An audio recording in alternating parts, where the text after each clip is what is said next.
Hello and welcome to a Noclip production tutorial. My name is Jayne, and today what I'm going to be covering are the technical and aesthetic basics of documentary style production.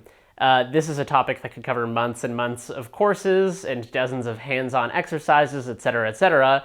But what I'm attempting to do is condense most of that information, or at least a very scant overview of that information, into this video so that you can get a sense of the basics and go out there and make something yourself, and it will look at least halfway decent, if not all the way decent. First, a few technical considerations. For our purposes, we're going to be shooting at 24 frames a second and a shutter speed of 1/48th of a second, or if your camera doesn't have that setting, a shutter speed of 1/50th of a second is a close enough approximation. The purpose of this is that it creates just the right amount of motion blur and gives our footage that cinematic look that Hollywood has us all very, very used to and comfortable with, and avoiding the sort of home movie or soap opera look that other shutter speeds and frame rates can cause. We're also going to breeze past the topic of properly exposing your image because many of you have probably used a camera before, but for those of you who haven't, here is the Reader's Digest version. Your aperture or f-stop setting controls the amount of light that is allowed through your lens to the sensor of the camera. So a fast f-stop or a low number, such as f1.8, will allow more light through to the sensor, but it will also create a shallower depth of field, meaning the amount of 3D space that's in focus. So right now I'm shooting at about an f2.5 or 2.8 and pretty shallow depth of field, so my background is soft, and as I move closer to the camera, you'll see I come out of focus.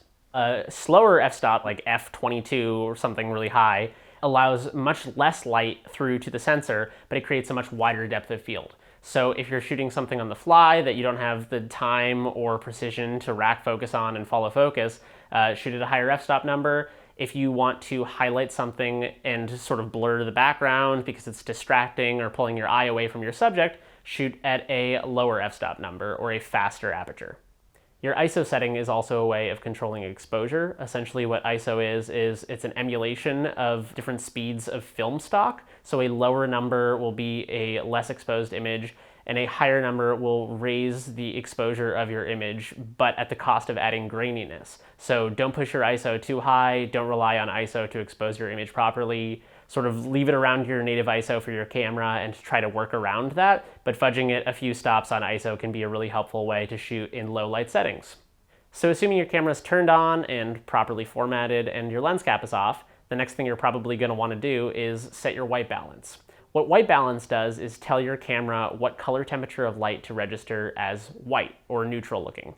So right now I'm shooting with a 5600 Kelvin or daylight balanced LED panel, and the reason for that is because there are several windows in my room.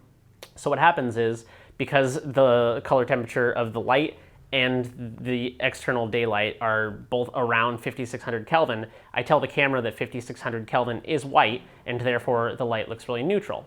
However, if I were to shoot a 3200 Kelvin or tungsten balanced light at myself at this setting, it would look incredibly warm or orangey reddish. So basically, if your color temperature is a lower number than your white balance, it's going to look warm. And if your color temperature is a higher number than your white balance, it's going to look cool or bluish. So this is the same shot, same exposure, same lighting, same everything. The only difference is I've set the camera to register white or neutral light as 3200 Kelvin or tungsten balanced. So now, just for an extreme example to communicate the relative nature of white balance, I've set the camera to register 15,000 Kelvin as neutral white light. So our formerly cool light sources, 5600 Kelvin or daylight balanced LED panel, and the light from outside are perceived as warm relative to what the camera is interpreting as neutral at 15,000 Kelvin. White balance is typically used to create a neutral looking image, an image that looks like it would look to the normal human eye.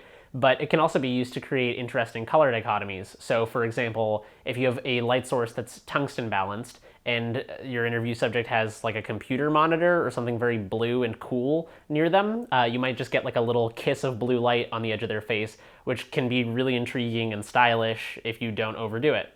There are, however, light sources that fall outside of this warm-cool dichotomy, such as the ghoulishly green fluorescent lights that exist in nearly every office building in the world.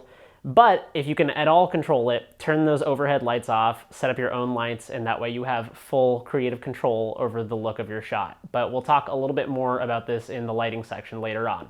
Another important camera setting to be aware of is the use of log picture profiles. So what log is a picture profile that at first glance appears incredibly desaturated and low contrast, but what it's actually doing is creating an image with a much greater exposure latitude and dynamic range so that when you get to post-production, you can color correct to your heart's content and push the image in really interesting ways. Now, everything we shoot for Noclip is actually done in log and color corrected, but if you're shooting something that you don't have time to color correct yourself, or that your client doesn't want to color correct, or if it's just something quick and dirty, like a behind the scenes video, shoot it in like a standard Rec 709 type color profile and avoid yourself the hassle of creating a ton of color grading work. That being said, shooting in log is an incredibly rewarding process, though time consuming, and I highly recommend it if you've got the time to color correct. This process can be expedited by using LUTs or lookup tables, which are essentially arrays of color data that can help interpret log footage and sort of give you a head start on your color correction. However, it's bad practice to rely on LUTs because there's no quick fix for every image's color correction essentially. And if you're going to use LUTs, which I typically don't, use them as a jumping off point. Use them to get a sense of where you want to take the image, and then from there, color correct based on what's wrong with the image and what could look better about it. Okay, so that's enough about camera settings. Let's start talking about the fun part of using a camera, starting with composition, arguably the most important part of the DP's job. Composition refers not only to composing the objects in front of the camera in a way that looks nice, but also composing the image in a way that reads properly, that draws the eye of the viewer where you want the eye of the viewer to be. A popular guideline for doing this is known as the rule of thirds, and what the rule of thirds states is that you should dissect your image into a set of vertical and horizontal thirds, and at the intersection point of these thirds are comfortable anchor points to stick the subject of your image. That being said, don't let the rule of thirds limit you, make weird images, compose things strangely, go with your gut, but I will warn you that if you're showing 3 hours of interview and your subject is just a little tiny head in the bottom corner, people are going to be really weirded out and they're not going to think you did it intentionally, they're going to think you're not very good with a camera. An important related subject is the interplay of objects in three-dimensional space, or creating depth in your shooting.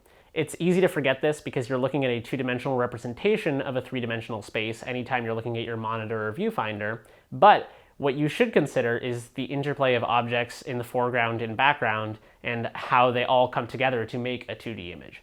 Pulling a subject away from their backdrop and offsetting their angle relative to it is an easy way to create depth and intrigue in an image.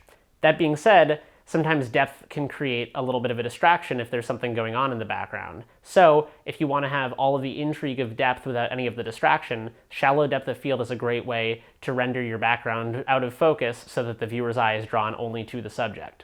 This can be achieved by using a lower f-stop and compensating by reducing the amount of light on the subject, or using neutral density to cut the amount of existing light that's getting through to the sensor. Aside from rearranging the objects in your frame and moving your subject around, one of the most important things about creating a deep and intriguing composition is the selection of the location for your interviews. However, if you're working on a small-scale production, you may not have an infinitude of choices when it comes to location selection. You may have to settle for the best-looking conference room in a given office building, as we have many times before. That being said, there are several considerations to be made when selecting your shot location that will help you have the best looking and sounding interview possible.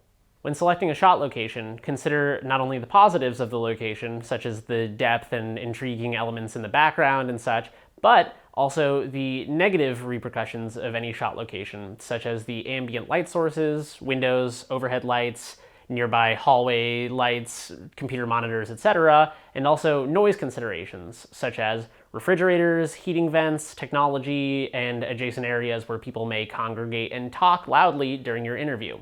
Aesthetic and utilitarian considerations aside, also consider whether your shot location actually makes sense for the subject. Ideally, your shot location will communicate something about the subject to your viewer. Once you've selected a location for your interview, try out a few different shots to see which angle works best for the environment. However, that's not to say that you should pop off your lens cap and look through your viewfinder, adjusting an inch at a time until you get the perfect shot, because pre-visualization is incredibly important for having a really good looking shot. Try to look at your environment and perceive it as you would with a camera. Picture the best possible angle, and then set up the camera and try to match what's in your head, and you'll always end up with a better shot than if you just fudged it until it works. So assuming that your camera is configured properly and your image is properly exposed and composed, one of the most important things you can do to make your interviews look professional is to light them well. Standard lighting is known as three-point lighting, and the 3 points are a key light, which casts the most light directly on your subject, a fill light, which sort of fills in the dark areas left over by the key, brings up the exposure of those dark areas so that everything doesn't look super contrasty and like a film noir movie from the 30s. And third, the backlight, which makes your subject pop off of the background a little bit. It throws light at the back of them that leaks a little bit over and separates them from the backdrop so that they don't bleed into it. That being said, you don't need a $2,000 RE Fresnel kit to do a basic lighting setup, and in fact, I'm shooting this video using one external light and a few windows to prove that it can look halfway decent even on a budget.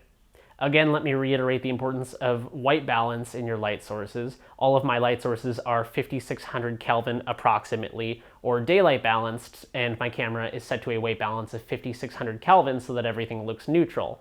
Many modern light sources have the ability to adjust their color temperature at will, but there are also CTO and CTB gels available at most camera stores that will allow you to adjust the color temperature of your light sources. When you're lighting your subject, make sure your lights are set up higher than your subject's face, cascading downward at them, but make sure they're set up at an angle such that they don't create distracting shadows on the face of your subject.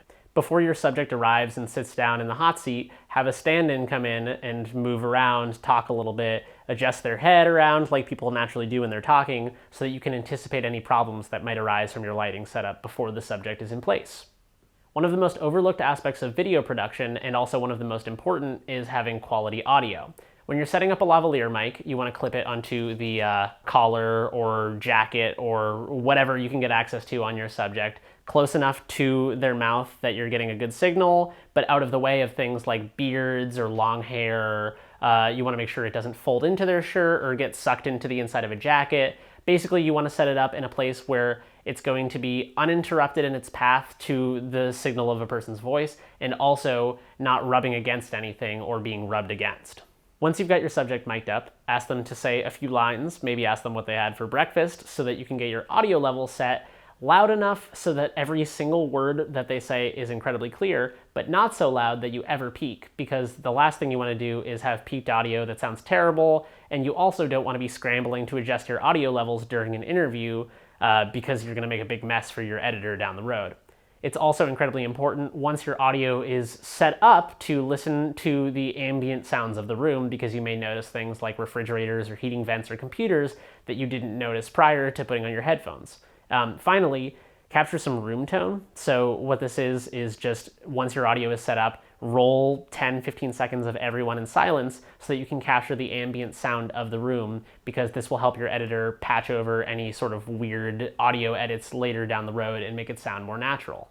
So you've got a sexy looking interview, exposed and composed properly, with crisp, clean audio full of intellectually stimulating repartee, but eventually, no matter how beautiful your subject may be, you're gonna have to cut away and show something else in your documentary, and this is where B-roll comes in. Now, you don't wanna cut away and show a heartless Pond 5 drone shot. What you wanna show is a piece of B-roll that augments the narrative or the meaning of what your interview subject is saying. You wanna show shots of things that communicate further the points that they're trying to make. If Hugo Martin is talking about demons, you'd better have a shot of a demon statue or a poster with a demon on it, or Doom Guy murdering a demon with his bare hands. If Todd Howard is talking about coming up to the Bethesda offices as a nervous young man, you'd better have shots of the outside of the Bethesda building, the road leading up to it, the foyer of the building where he would have walked in. So cast a wide net when you're shooting B-roll, because you never know when you'll get something that might be useful down the road that you didn't anticipate, and you want to create enough B-roll for your editor to work with, but try to be intentional about what you're actually shooting in your B-roll. Seemingly insignificant details of your environment can make for really important pieces of B-roll if you consider them in the context of your larger narrative arc, or in the context of something your subject said. So for example, an Xbox controller on someone's office couch might just seem like clutter and detritus. But if they're talking about a late night playtesting or developing a game, you could cut away to it and it communicates something about their experience. So that about does it for our documentary production overview, and truly it is only an overview.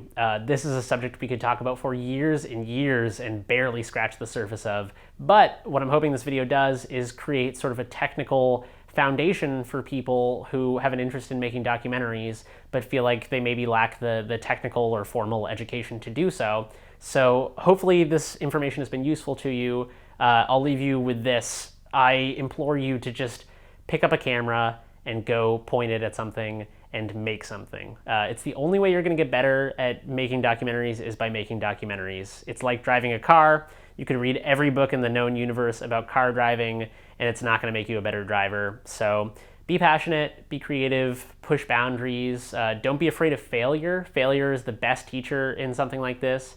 And yeah, trust your vision as a filmmaker, and most importantly, enjoy what you do. Thank you so much.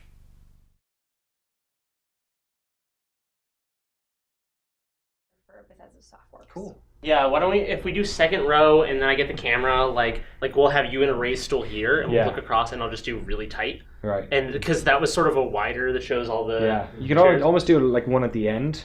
Yeah. So it's just, you just see the corner or something. Like the back corner, like that? No, like where you are right there. Right like I'm sitting there, yeah. Yeah, yeah. I don't know, so then it's not like this in the background, but then there's like nothing in the background. Well, that's what I'm saying is like when you say the corner, you mean back here.